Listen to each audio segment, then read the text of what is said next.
Good day mga ka-Ronstar! So welcome back to my channel and this is Ronstar TV at pumunta nga kami dito sa may pinakang bayan ng General Trias, Cavite para itry namin itong pinag-uusapan na pag-aari ni Miss Wilma Dasen kung saan siya ay gumaganap sa abot kamay na pangarap at isang modelo. Ayan, dito lang yan sa may Chicks ni Otit at ito ay matatagpuan lang po dito sa may along Sampalucan Street sa may Barangay Corregidor, General Trias, Cavite. At pinili nga namin ng aking ka-food buddy na dito pumunta sa kanilang pinakang alfresco area ng kanilang first class karinderya. Okay, so now let's try kung ano po ba ang ambience at gaano ba kaganda ang lugar na ito at gaano ba kasarap ang kumain dito, lalo na kung gaano kasarap ang kanilang pagkain. So ito yung kanilang pinakang design. Yan, makikita naman natin may pagka-native. Ayan, so napaka-refreshing ng kanilang alfresco area at talaga namang mag-i-enjoy ka paniguradong kumain dito, lalo kung merong kang ka-date. So maganda itong place para sa ka-date at shoutout kay Kuya na nilinis agad ang aming table at dumating na nga ang kanilang menu. So let's try to find and choose kung ano ang palagay natin ay masarap na kainin dito. Ayan, at ito lang naman habang naghihintay tayo, nag-take tayo ng some videos at ito na nga unti-unti na nga dumating ang ating mga in-order. Yan, si Kuya ang kanilang service crew. Okay, so ito na ang aming mga in-order. Ayan, sobrang sasarap pag tinignan nyo. Nako, ano kaya ang lasa ng mga yan? So itry natin yan isa-isa. Meron tayong in-order ng mga kanilang Chicks ni Otit. Yan yung kanilang beef caldereta. Merong pansit lokban. Try muna natin is itong lechong kawali. Try natin. Actually yung kanilang meron pang atsara. Sarap naman siya. Try natin yung rice.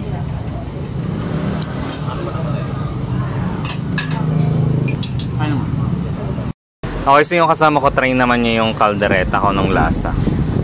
Okay.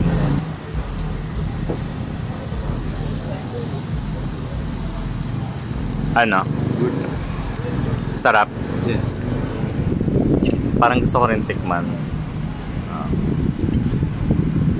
Isa lang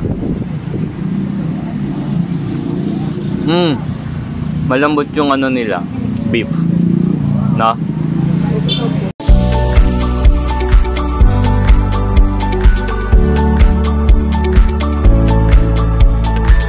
Okay, try natin tong tokwat kangkong nila. Okay.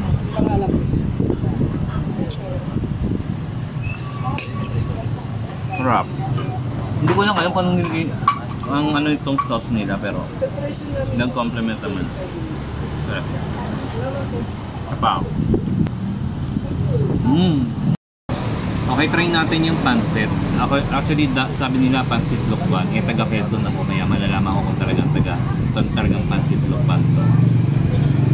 Okay, wala silang serving spoon pero okay na rin, hindi na masama. Try natin. Then, pag pansit lokban kasi, lagi may ka-partner yan na suka. So, ito yung suka nila. Try natin.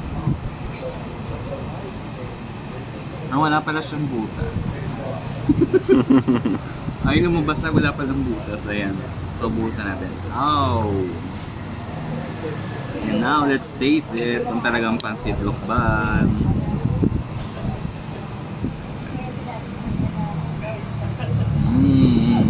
Bango niya.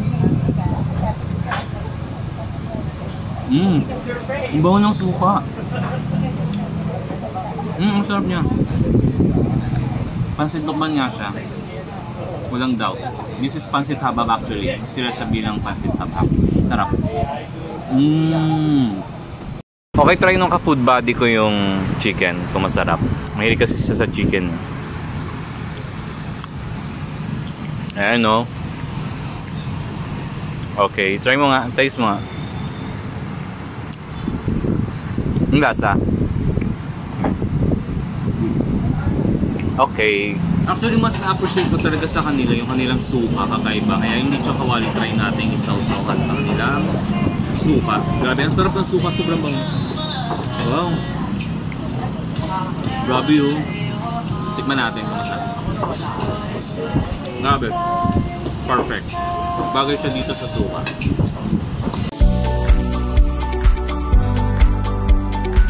May nasa ng tsara. Sarap.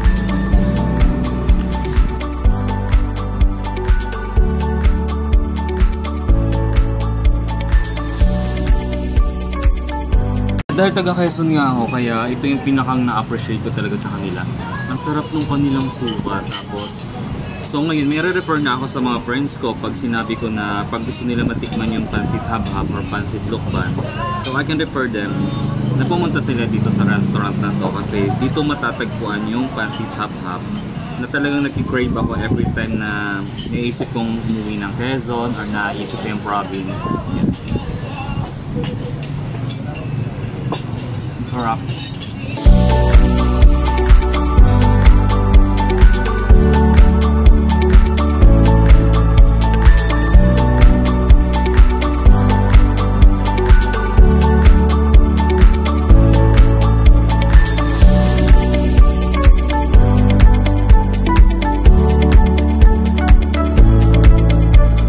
Okay, tikman naman natin yung kanilang dessert. This is almond, I guess. Okay.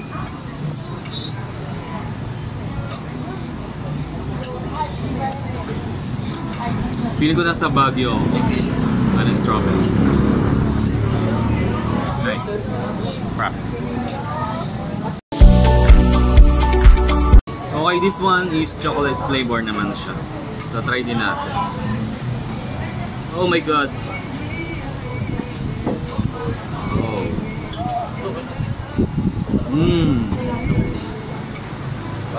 Crap.